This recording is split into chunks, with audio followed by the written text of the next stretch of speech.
Hello, everybody. This is a justice movement of India. మేము the 4 E's educate, empower, encourage, engage అనే ఈ 4 E's తోని మేము ఇది వర్కౌట్ చేస్తాం అన్నట్టు. ఈ మూవ్‌మెంట్ ని ముందుకు తీసుకెళ్లాలనుకుంటున్నాము. అంటే ఈ మూవ్‌మెంట్ అసలుకి ఎందుకు స్టార్ట్ చేసినాము, ఏంటిది అనే దాని గురించి మనం ఇప్పుడు డీటెయిల్‌గా డిస్కస్ చేసుకుందాము.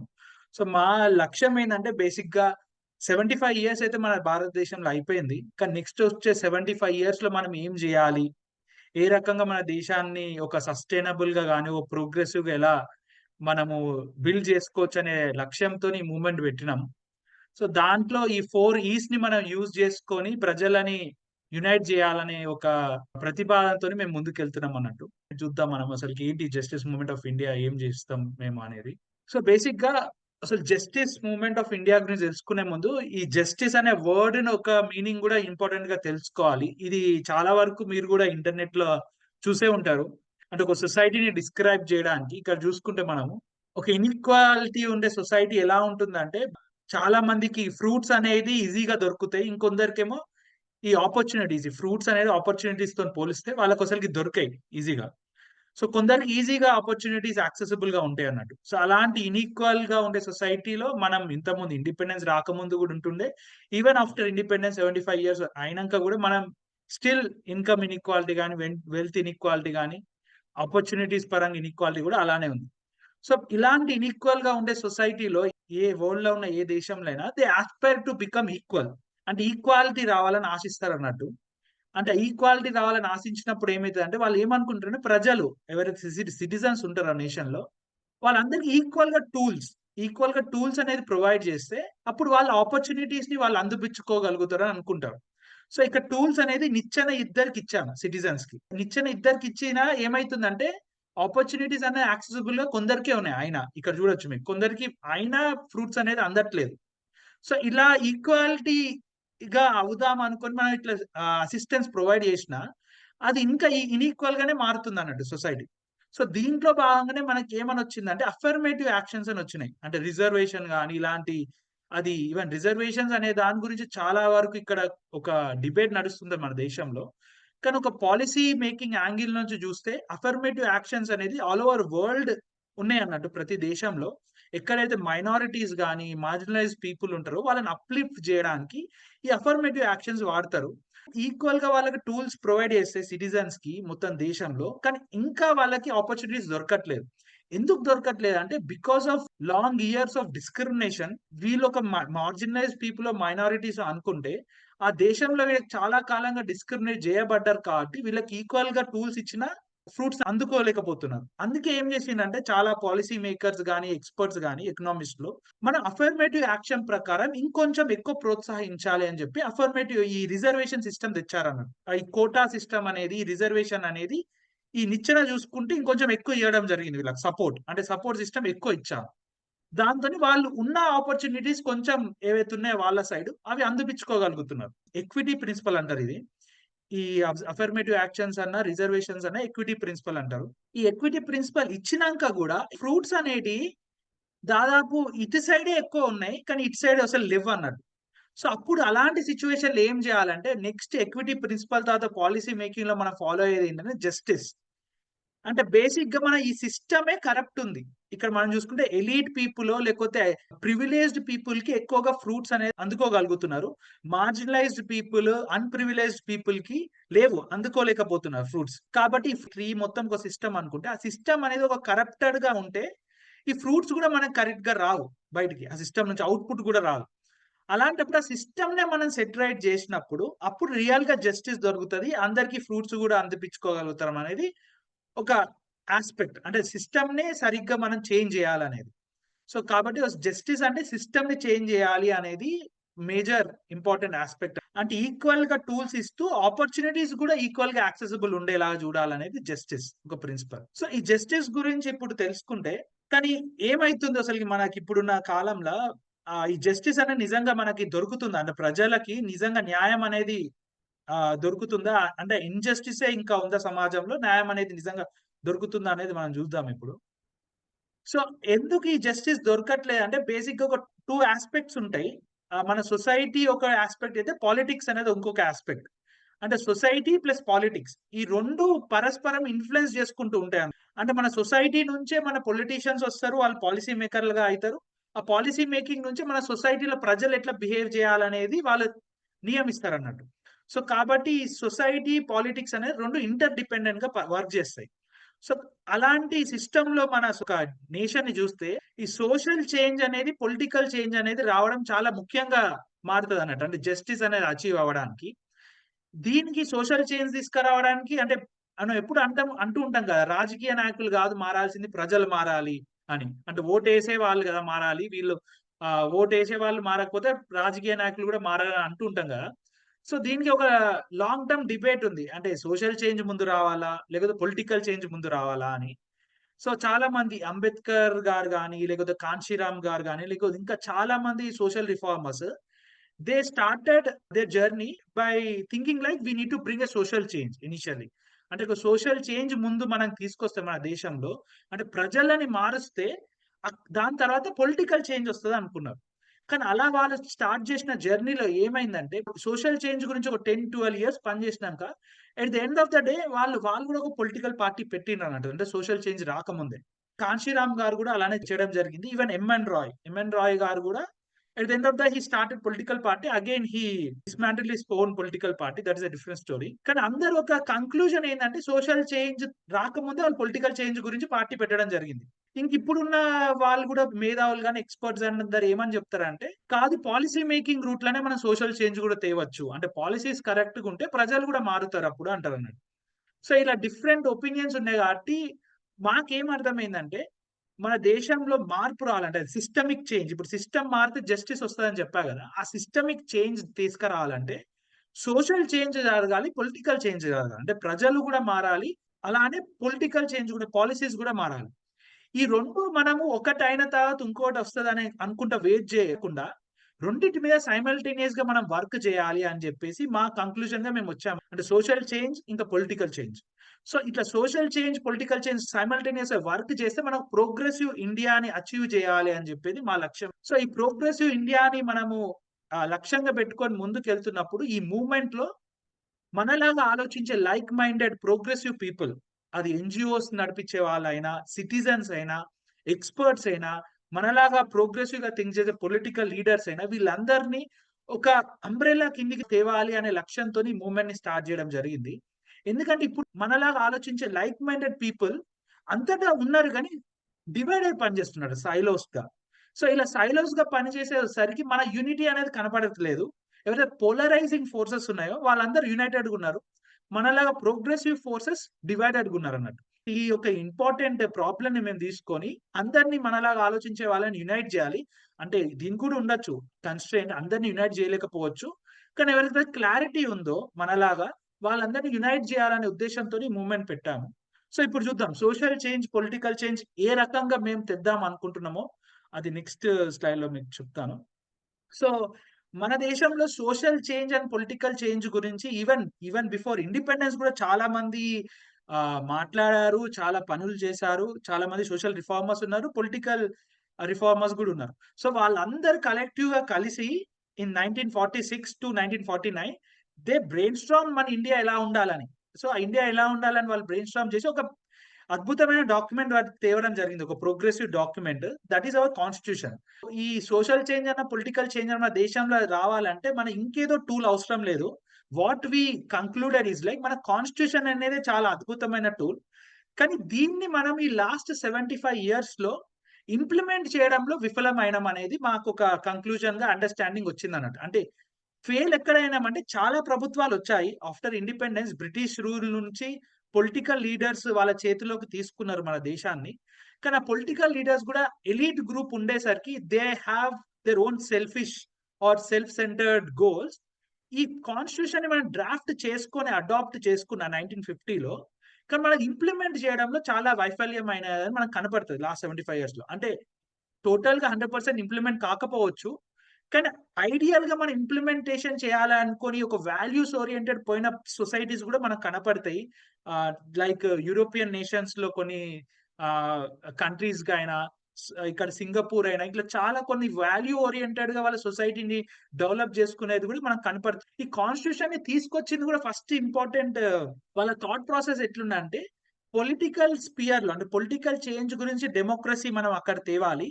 అట్లనే సొసైటీలో మన దగ్గర డెమోక్రటిక్ గా విలువలతోని నడుచుకునే ప్రజలు లేరు.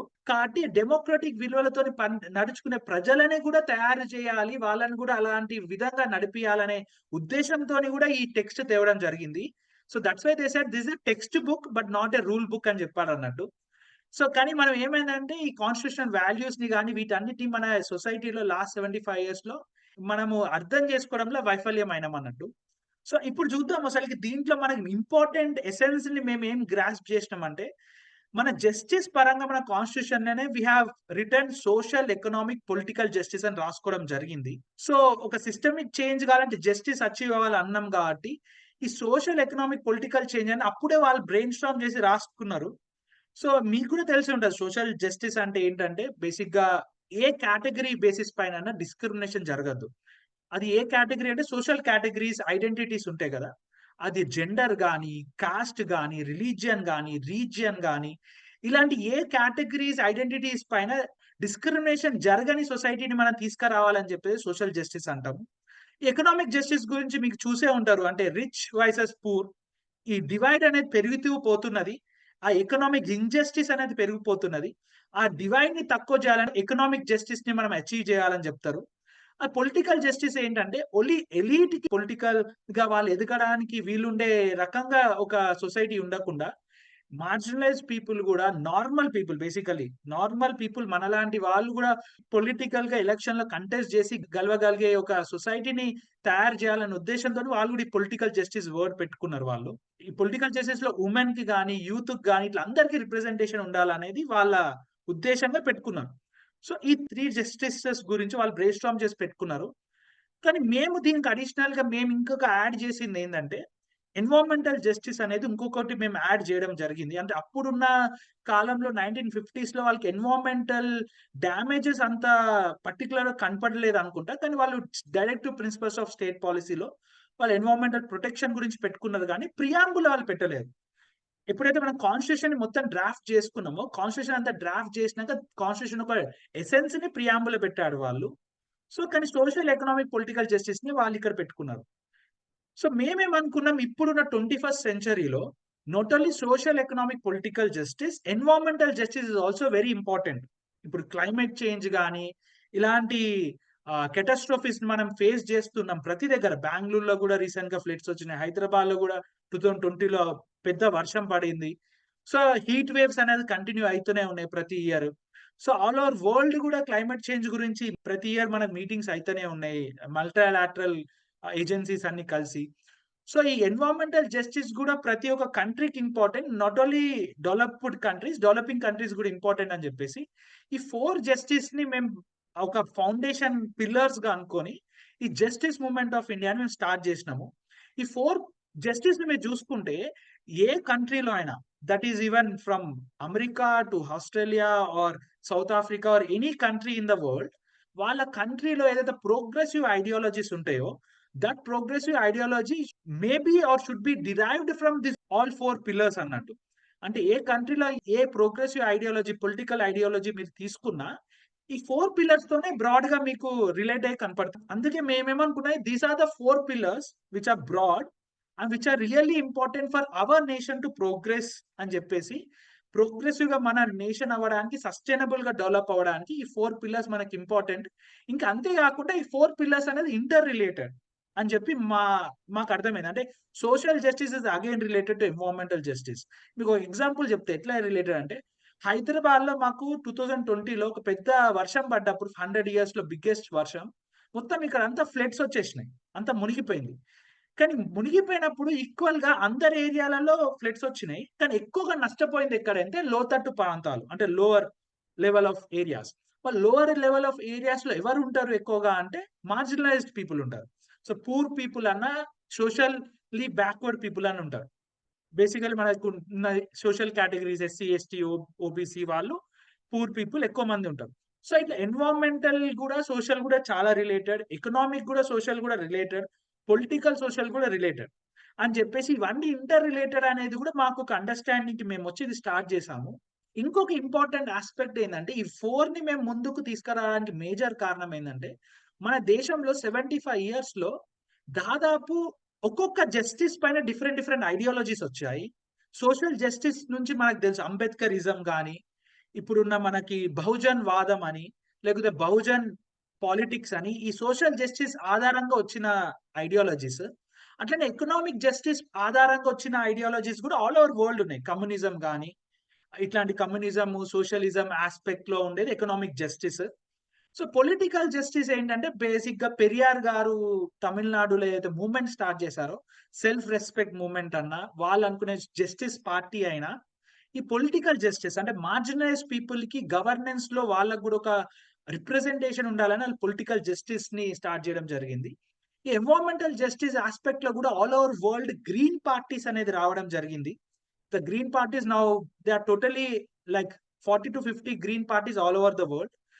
సో, మేమేమనుకున్నాము ఇట్లా ఇండియాలో గూడా ఇట్లా డిఫరెంట్ ఐడియాలజికల్‌గా బేసిస్ పైన డిఫరెంట్ పొలిటికల్ ఐడియాలజీస్ వచ్చినాయి. ఈ డిఫరెంట్ జస్టిస్ బేసిస్ పైన. కానీ at the end of the day ఏమైనాయంటే ఆ ఐడియాలజీస్ అన్నీ they started to create awareness among the people. Political change గూడా తేవాలి, సోషల్ చేంజ్ గూడా తేవాలని స్టార్ట్ చేశారు.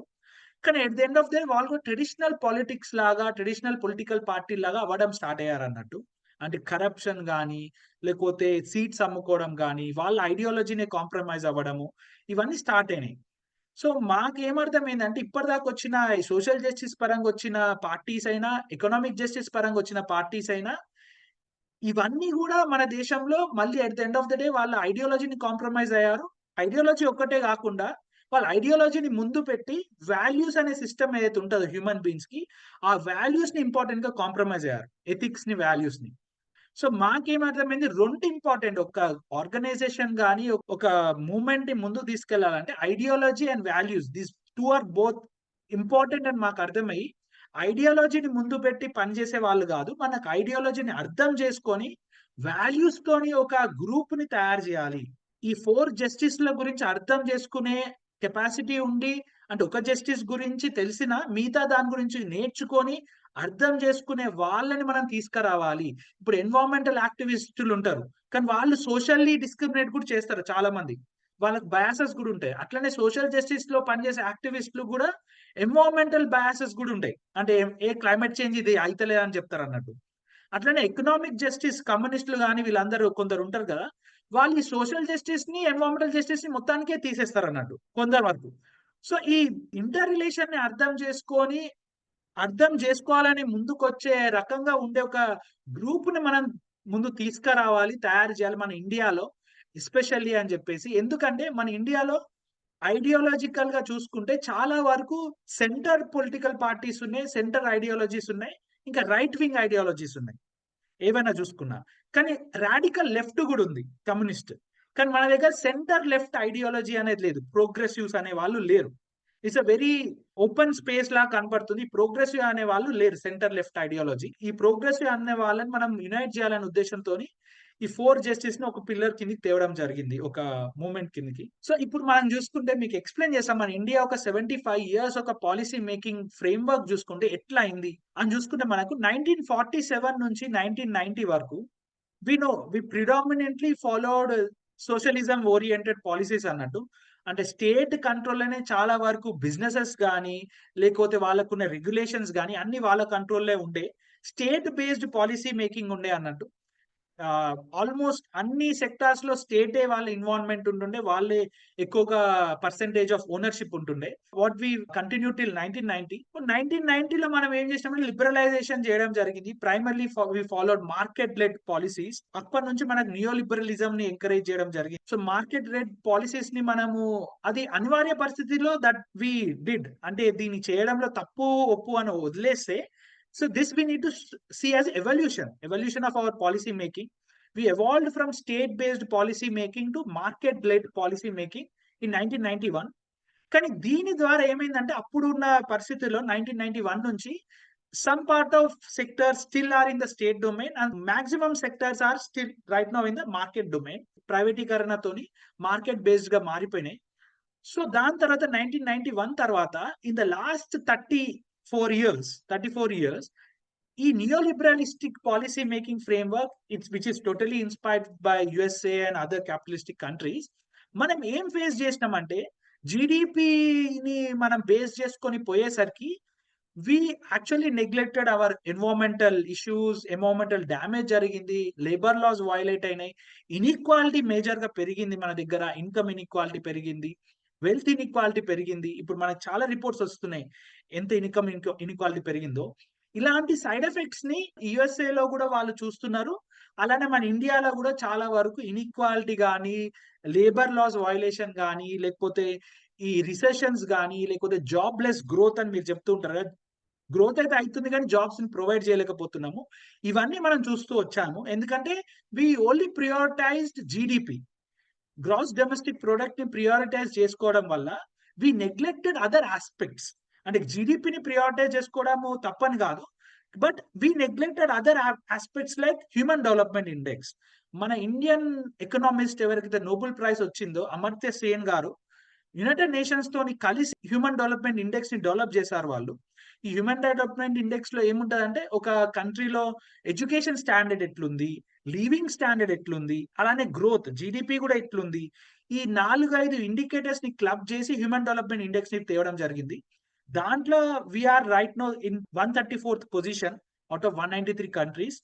అలానే సస్టైనబుల్ డెవలప్మెంట్ గోల్స్ కూడా మనం చూసుకుంటే 2015 లో ఏదో యునైటెడ్ నేషన్స్ తీసుకొచ్చిందో 17 సస్టైనబుల్ డెవలప్మెంట్ గోల్స్ ని, దాంట్లో మనం అచీవ్ అవ్వడంలో 166 కంట్రీస్ లో వీఆర్ ఎట్ 109 పొజిషన్.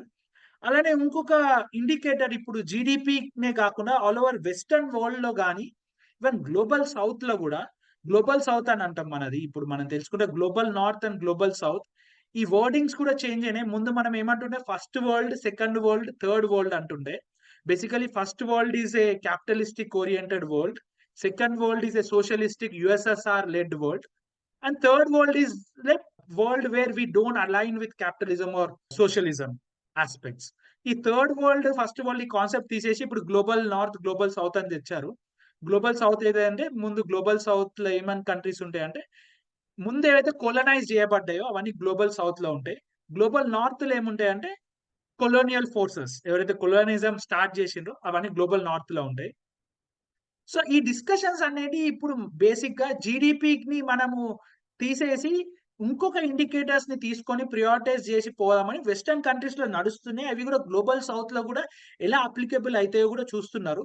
వాళ్ళు జీడిపిని కానీ గ్రోత్ ని ఎక్కువగా ప్రిడామినెంట్ గా బిలీవ్ చేయకుండా they are saying we need to believe in increasing the sustainable development goals index అన్న, హ్యాపీనెస్ ని మనం ఇంక్రీజ్ చేయడం అన్న. మనకి ఇప్పుడున్న భూటాన్ కంట్రీలో కూడా హ్యాపీనెస్ ఇండెక్స్ వాళ్ళకు ఉంది, గ్రాస్ నేషనల్ హ్యాపీనెస్ ప్రోడక్ట్ అని.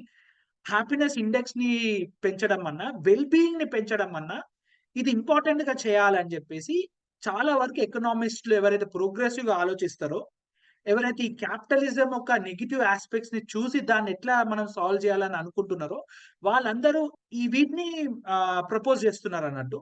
వెల్ బీయింగ్ ఓరియంటెడ్ ఎకనామీ, లేకపోతే హ్యాపీనెస్ ఓరియంటెడ్ ఎకనామీ, లేకపోతే సస్టైనబుల్ డెవలప్మెంట్ గోల్స్ ని పెంచడంలో, లేకపోతే హ్యూమన్ డెవలప్మెంట్ ఇండెక్స్ ని పెంచడంలో, ఇవన్నీ అచీవ్ అవ్వాలన్నా they basically say these are all comes under 2 single things, sustainability and well being. ఇవి అచీవ్ అవ్వాలంటే మనకి ఇప్పుడు టాప్ డౌన్ పరంగా అయితే పాలసీ మేకింగ్ ఉందో, ఇప్పుడు స్టేట్ అయినా మార్కెట్ అయినా these 2 are top down based policy making అన్నట్టు. ఇప్పటిదాకా మనం 75 years లో చేసింది ఈ టాప్ డౌన్ పాలసీ మేకింగ్ ని కాకుండా బాటమ్ అప్ పాలసీ మేకింగ్ ని తీసుకురావాలని చెప్పి చాలా మంది చెప్తున్నారు అన్నట్టు.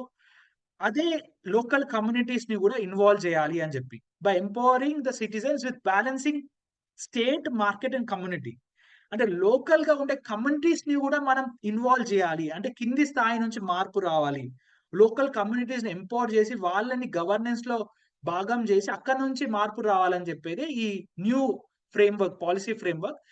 ఇది కొత్తగా మనం చూడనక్కర్లే, ఇది ఎప్పటి నుంచో మన దేశంలో కూడా మనం చేస్తున్నాం. ఈవెన్ బిఫోర్ ఇండిపెండెన్స్ కూడా మన దగ్గర లోకల్ సెల్ఫ్ గవర్నెన్స్ కానీ, డీసెంట్రలైజ్డ్ డెమోక్రసీస్ కానీ ఉన్నాయి. దాన్నే ఇప్పుడు డిఫరెంట్ కంట్రీస్ లో కూడా this is the major policy making అని చెప్తున్నారు. ఇప్పుడు సస్టైనబుల్ డెవలప్మెంట్ గోల్స్ ని అచీవ్ అవ్వాలన్నా, ఇప్పుడు ఇండిపెండెన్స్ వచ్చిన తర్వాత కూడా వన్స్ 1990లో మనకి ఎప్పుడైతే లోకల్ బాడీస్ ని మనం కాన్స్టిట్యూషన్ లో మ్యాండేట్ గా పెట్టుకున్నామో 1994, 1995 ఈ మన పంచాయత్ రాజ్ సిస్టమ్‌ని గాని, అర్బన్ లోకల్ బాడీస్‌ని మనం కాన్స్టిట్యూషనల్ అమెండ్మెంట్స్ చేసి ఫార్ములేషన్‌లో తెచ్చామో, అప్పటినుంచి ఆల్ ఓవర్ అన్ని స్టేట్స్‌లలో లోకల్ బాడీ ఎస్టాబ్లిష్ జేయాలని జెప్పేసి ప్రతిపాదన పెట్టడం జరిగింది కాన్స్టిట్యూషన్‌లో. దాంతో పాటు ప్రతి స్టేట్ గవర్నమెంట్ గూడా లోకల్ బాడీస్‌ని ఎస్టాబ్లిష్ జేసి రన్ చేస్తూ వచ్చారు.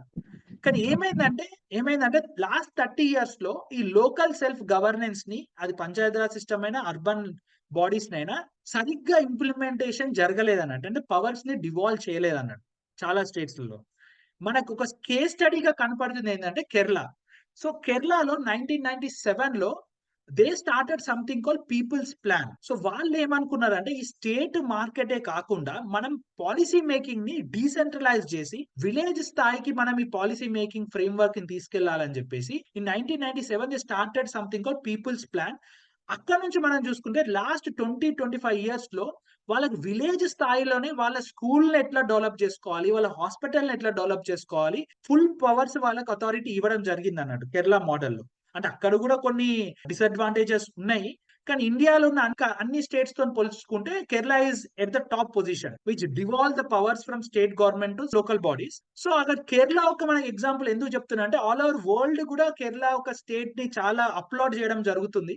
ఈవెన్ మన కోవిడ్-19లో కూడా చూసాం. హెల్త్ కేర్ సిస్టమ్ వాళ్ళు ఎందుకు అంత అద్భుతంగా పనిచేసిందంటే బికాస్ ఆఫ్ దిస్ లోకల్ బాడీస్‌లో వాళ్ళకి అంత స్ట్రెంగ్త్ ఉంది. ప్రతి ఒక్క విలేజ్‌లో గాని, అర్బన్ బాడీస్‌లో హెల్త్ సిస్టమ్ అంత సరిగ్గా ఉందని. ఎందుకంటే పీపుల్‌ని వాళ్ళ పాలిసీ మేకింగ్‌లో ఇన్వాల్వ్ చేశారు.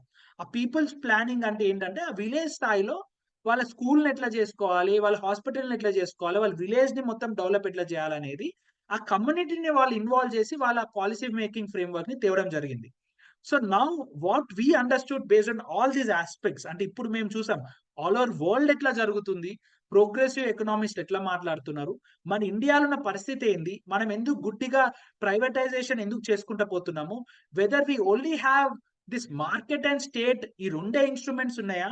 లేకపోతే whether we have another instrument అని మేము బ్రెయిన్ స్టార్మ్ చేయడం స్టార్ట్ చేసినప్పుడు మాకు అర్థమైంది. Community is also one important aspect that we are missing in last 75 years. 75 ఇయర్స్‌లో కమ్యూనిటీ అనే యాస్పెక్ట్‌ని మనం మిస్ అవ్వడం జరిగింది. సో, దాంతో పాటు ఈ కమ్యూనిటీని గూడా మనం ఇన్వాల్వ్ చేయాలని జెప్పేసి మా ఉద్దేశంలో బాటమ్ అప్ అప్రోచ్ ఉండాలి పాలిసీ మేకింగ్‌లో అని జెప్పేసి మేము తీసుకోవడం జరిగిందన్నట్టు మా అండర్‌స్టాండింగ్.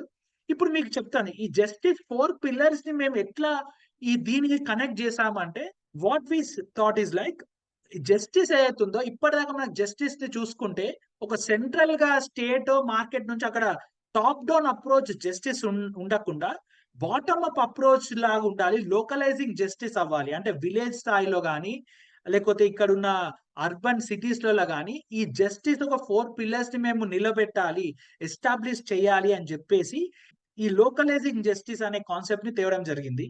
ఇప్పుడున్న మన నియో లిబరల్ ఇండియా మీకు తెలుసు ఇట్లా ట్రికిల్ డౌన్ ఎకానమీ అంటారు. అంటే పైన ఒక రూ. 100 ఖర్చు పెడితే కిందకొచ్చేసరికి రూ. 1 అయితున్నది. సో, ఈ రకంగా ట్రికిల్ డౌన్ ఎకానమీ అనేది ఇప్పుడు మనకుంది. ప్రిడామినెంట్‌లీ నియో లిబరల్ ఇండియాలో. క్యాపిటలిజంని ఇంకొక మెట్టు ఎక్కించి తీసుకుపోయిందే నియో లిబరలిజం అన్నట్టు.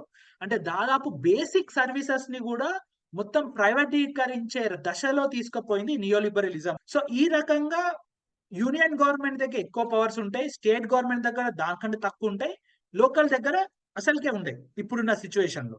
ఇప్పుడున్న సిట్యుయేషన్ ఒక ఇండియా ఏందంటే పోలరైజేషన్ ఉన్నదంట. మొత్తం రిలిజియన్ పరంగా పోలరైజ్ చేసిండ్రు. క్యాస్ట్ పరంగా పోలరైజ్ చేసిండ్రు సొసైటీలో. అంతే కాకుండా మన ఎన్విరాన్మెంట్‌ని డ్యామేజ్ చేసినాము. ఈ ఎకానమీ అంటే గ్రోత్ అయితే కనబడుతుంది గానీ, ఆ గ్రోత్ ఒక బూమ్ లాగా అయిందన్నట్టు. స్టాక్ మార్కెట్ బూమ్ అంటాం గదా! గ్రోత్ పెరుగుతుంది గానీ జాబ్స్ అనేది క్రియేట్ అవ్వట్లేదు. అట్లనే సెంట్రలైజ్డ్ పాలిసీ మేకింగ్ ఉంది. ఇప్పుడు మేము ఎలాంటి ఇండియా అనుకుంటున్నామంటే ప్రోగ్రెసివ్ ఇండియా అంటే ఏంటంటే ఎక్కడైతే ప్రజల మధ్యలో సామరస్యత ఉంటదో, సోషల్ హార్మనీ అంతే కాకుండా సస్టైనబిలిటీకి ఎక్కువ వాల్యూ ఇస్తారో, అంటే నేచర్‌ని కూడా కాపాడుకోవాలి మనం చేసే ప్రతి పద్ధతిలో గాని, పాలిసీ మేకింగ్‌లో. ఇంకొకటి దేశంలో ప్రతి ఒక్కరు మైగ్రేట్ అయ్యి వస్తున్నారు గదా! విలేజ్ నుంచి డిస్ట్రిక్ట్‌లకొస్తున్నారు, డిస్ట్రిక్ట్‌ల నుంచి సిటీలకొస్తున్నారు. ఈ మైగ్రేషన్‌ని తక్కువ చేసే ఎకానమీ అంటే లోకల్ ఎకానమీని మనం ఇంప్లిమెంట్ చేసి, ఈ లోకల్ సెల్ఫ్ గవర్నెన్స్‌ని మనం స్ట్రెంథెన్ చేస్తే విలేజ్‌లలో గాని, సిటీలలో గాని ఈ లోకల్ ఎకానమీని మనం స్ట్రెంథెన్ చేసే వాళ్ళం అయితామని చెప్పేసి, ఈ లోకల్ ఎకానమీ ఒక ప్రతిపాదన ఇక్కడ తెచ్చాము.